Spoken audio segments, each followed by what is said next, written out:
of Kafka, Walter Benjamin, and Hannah Arendt. This leads me in turn to propose a third possibility, one which is already underway in the obscurity which still blankets psychoanalysis and those inspired by it outside of the blind, brilliant spectacle.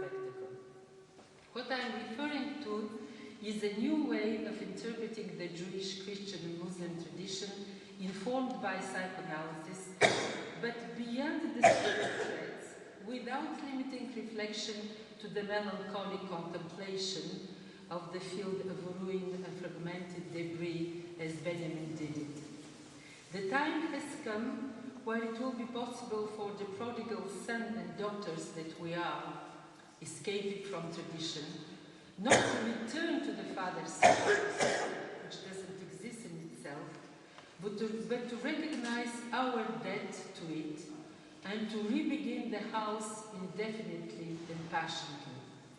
This would be an infinite refoundation that necessitates the meticulous erudition of archaeologists and historians, as well as the interpretation offered by visionaries capable of actualizing it. In my understanding, this process has always been at work, this process of renovating tradition through ruptures and through breaks.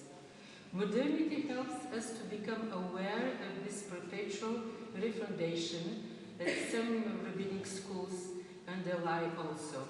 What is most important, say some rabbis, is people that ask, put questions, refound, and not continue to repeat. So the perpetual refoundation is the most example of foundation. And this has always been in the course of tradition, but modernity invites us to accelerated pace. Indeed, the mythic past, especially the past of revelatory religions, has never ceased to cut itself off from itself, as these rabbis have said, as already quoted. And yet, critical modernity, with proponents such as Arendt, is right. The threads were cut here in the Greek and biblical tradition in an unhurt way by the double caesura, first of Christianity, then followed by enlightenment, and of which the seeds were sown in the Baroque age. And I am happy to stress this Baroque rupture, this Baroque contribution to the refoundation of the tradition here in Vienna, in Austria, which is a major center of Baroque art. Yet, a nostalgic reading could not exhaust the meaning of this double rupture, both radical and prolific in their reactualization and sudden revivals of creative subjectivity. The cut threads of tradition cannot settle for a desolate critical modernity, as it was the case of Benjamin and Kafka. One must remember the memory unravels, but differently from the pioneers before and after World Wars, second, 20s and 50s. From the break with Christianity, which accentuated the infinite creativity of the subject, activated by Renaissance, stirred up, then quieted by the Protestant Reformation, the revival of the hidden dimension became accessible to the mystics, notably to those of the Baroque Revolution. I prefer this term of Baroque Revolution to the more usual term of Counter-Reformation.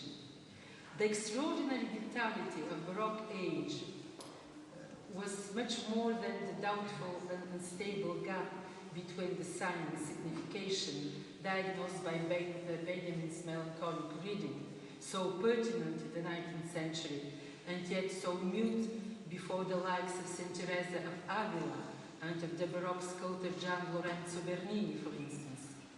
The Baroque age introduced transcendence into the immanent jouissance of the bodies of both sexes. A prodigious subjectivity in love invaded Europe, a jouissance that was continually destructible and endlessly reborn. carried by the astounding growth of European humanism, halted or animated by the coexistence of Jews and Christians, a situation in which exterminating cruelty alternated with subtle collaboration, more often apocalyptic than fertile, this jubilant subjectivity would take forms both democratic and elitist, mystic and social.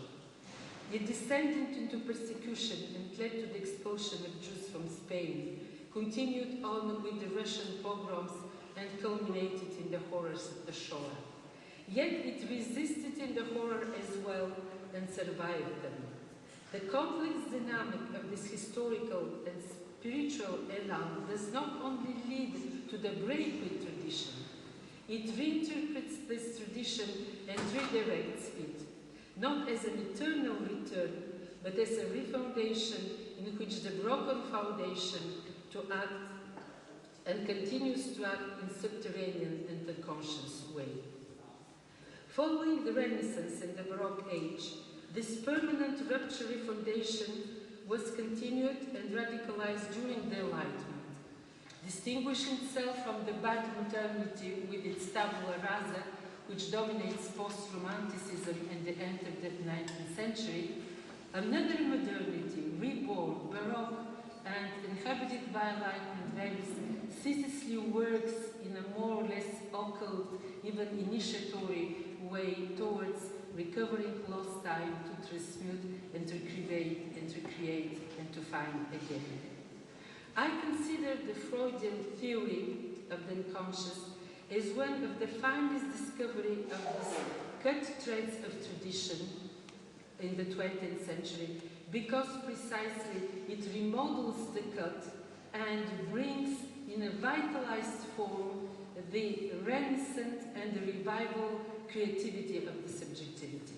And if I insist on this sequence, break of tradition, Renaissance, Baroque revolution, Enlightenment, and Freud, it is because I am deeply convinced of the future of the European culture.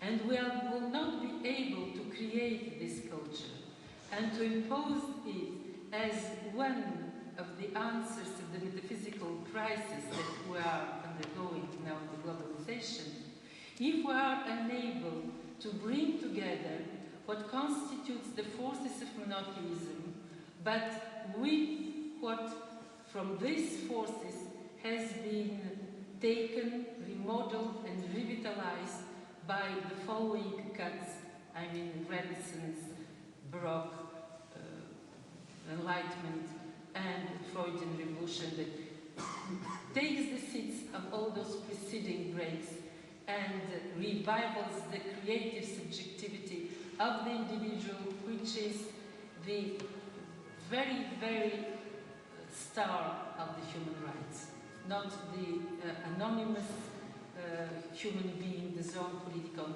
but this extatas, this thisness, this particularity of the individual that we try to wake on the couch.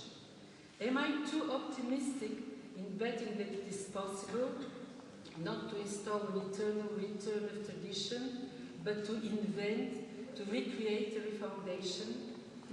Only an analytical modernity, careful to elucidate its antecedents, would be likely to take on this task. Thank you very much to believe in me.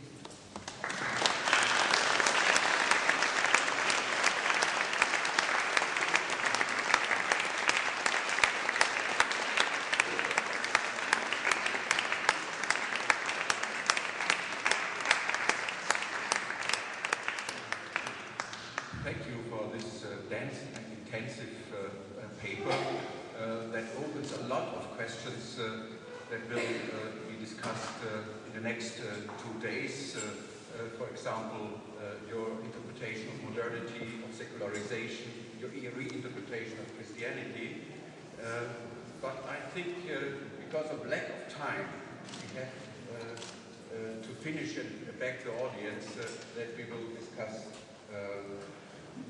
your questions, your points tomorrow and the day after tomorrow.